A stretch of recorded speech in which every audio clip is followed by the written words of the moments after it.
Hello everyone.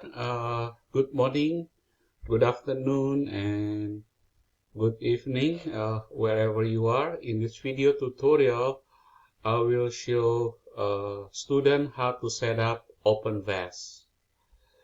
In the previous version of Kali Linux, before 2022, it was a little bit difficult and cumbersome to set up and configure OpenVAS in Kali.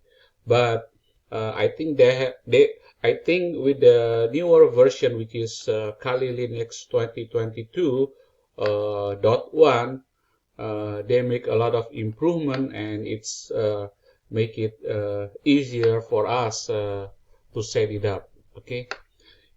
With the earlier version, they have a problem with the database, Postgre database, but with this new one, they already fixed it. So let's start how we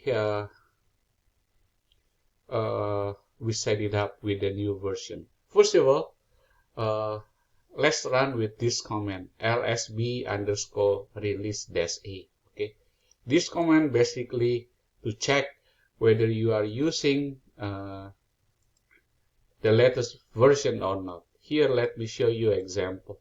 Okay, so let me see if I do lsb dot release -a.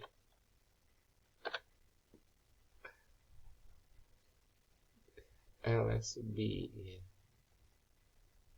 Okay, I think I have a typo here, so underscore like that here. Now you notice that we are using Kali 2022.1 version. Alright, so the first thing that we need to do is to run the sudo su. So you're gonna be in the root directory, so we don't have to always type sudo su all the time. So make sure that we need to update all the repository of Kali. Run this one, apt-get update and apt-get install. Okay. In this setup, I already run the process, so I don't need to do it again. All right. So I just wanna mention to you that way student know how to do that. All right. The next one is we need to install the OpenVAS. We need to run this command, apt-get install OpenVAS. Okay, apt-get install OpenVAS. So here again, let me see here, right? Apt-get install OpenVAS. I don't know if I still have the history here. I think I already installed it. So I just want to show you that is in my previous command. Okay, here is just the updating version of that. So let me see. We need to run this one. Apt-get install OpenVAS. So wait for a while because this is gonna take some time, maybe half an hour. So be patient. Okay. After your student successfully install the apt-get install OpenVAS, the next thing is to do a setup. Okay. This setup also takes some time. All right. Be sure to write down the password. Okay, because after you are successfully set up the Greenbone tools, toward the end they will give you the password. Okay, so make sure that you write it down. Okay, otherwise you won't be able to log in. Okay, all right. So the next thing is to check the log file, right? cd/cd space var space log space cd space and then /var /log /gvm. Go. So once you go to the directory, check the log file, right? tail -f gvmd.log. Okay, so make sure you see all the updated versions. Okay. I will provide this documentation in Blackboard, so student will have my documentation. After that, you need to update this tree, which is a GVMD data, and then SCAP, and then the cert. Okay. Remember, if you do not run this thing, this item, then your OpenVAS will not work properly. So here I give you example. I think I already run this before I make this recording. Here, let me see, where is it? Here, right?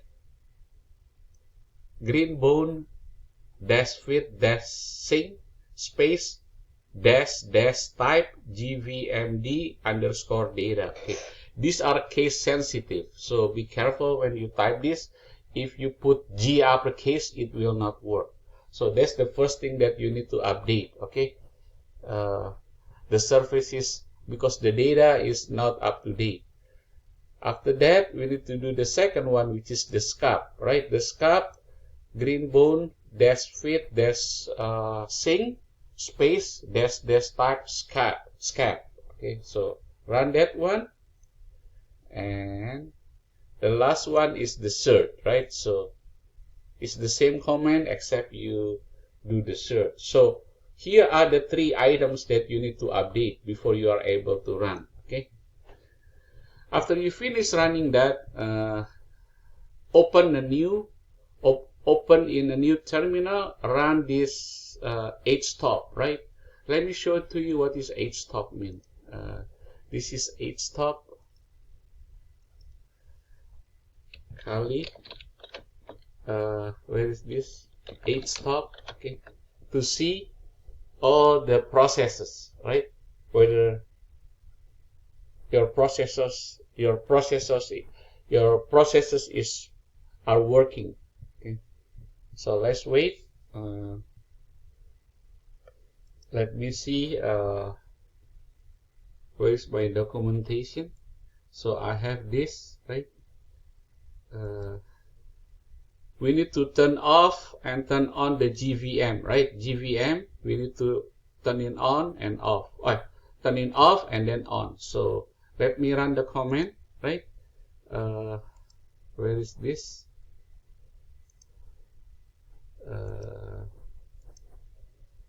Let me open a new one again.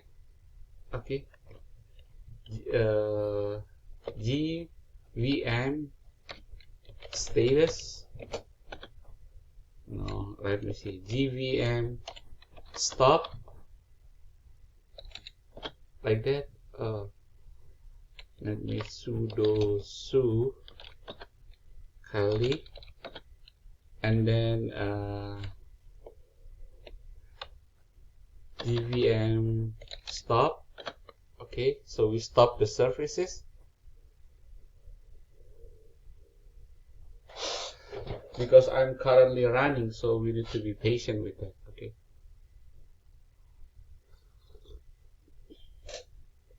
Okay, now we stop all the services. Let's turn it on again. Start. Now here we turn on. So right. So please wait for the GVM service to start, right? So let's wait for a little bit. Now you can see. And then as you can see here, right, GVM is starting, right? Here, right? GVM is starting. Right. So turn it off first, and then you need to turn it on again, right?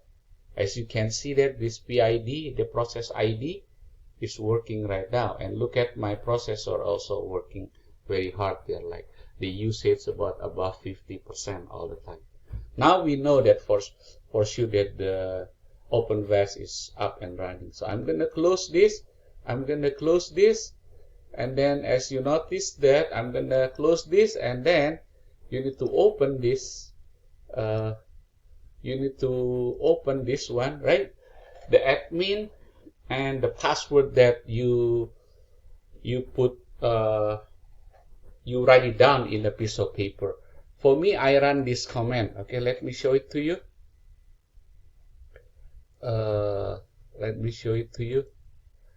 I put my password on the desktop. Let me see. ls L minus a, right? No, ls. Let me see. ls minus a. It's not in here. Let me see. I think I put it here, right? In home Kali. Let me see. ls. Okay, do you see that? I put my password over there. So I'm gonna go to cat, and then I'm gonna open this. Okay, I'm gonna open this. Many students have a hard time with this one because they forget to write it down, the password. So I put it over there. Notice that the username I put, this is like a notepad. It's a notepad in Kali Linux. The password is a long character here, hexadecimal number. So I'm gonna minimize this. The username is admin, and you put the password over there, and then I'm gonna sign in. There we go. All right. So we are successfully logged into OpenVAS now. They call it Greenbone Security Assistant. Since I already ran the process, I just want to show it to you. You go to scan and then task, right? You go to run and task, and then you create a task over there, right? Where is the task earlier here? This is a task. The task, okay. I believe I already ran this task before earlier, so let me see. So I'm going to scan task, right? Okay, if you scroll it down, notice that I already ran the scan before, right? Saturday, April the 7th at 10:28 p.m. Remember, this is UTC time, so it's not McAllen time. Okay, so how you create that? You go here. In case you go to scan task, right? Under task, where is it? It's confusing. Where is this?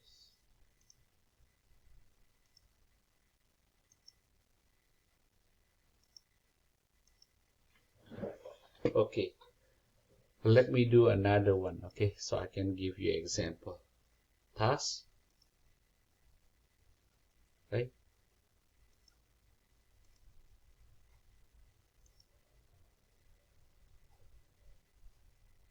Plus the new instances. No, this is gonna be problem. No. Let's just do it in here. Let me see. I'm gonna go to dashboard. Okay, this is my dashboard. So I'm going to go to task.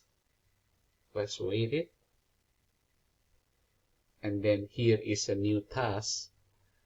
Here, new task. I'm gonna name this. I'm going to name this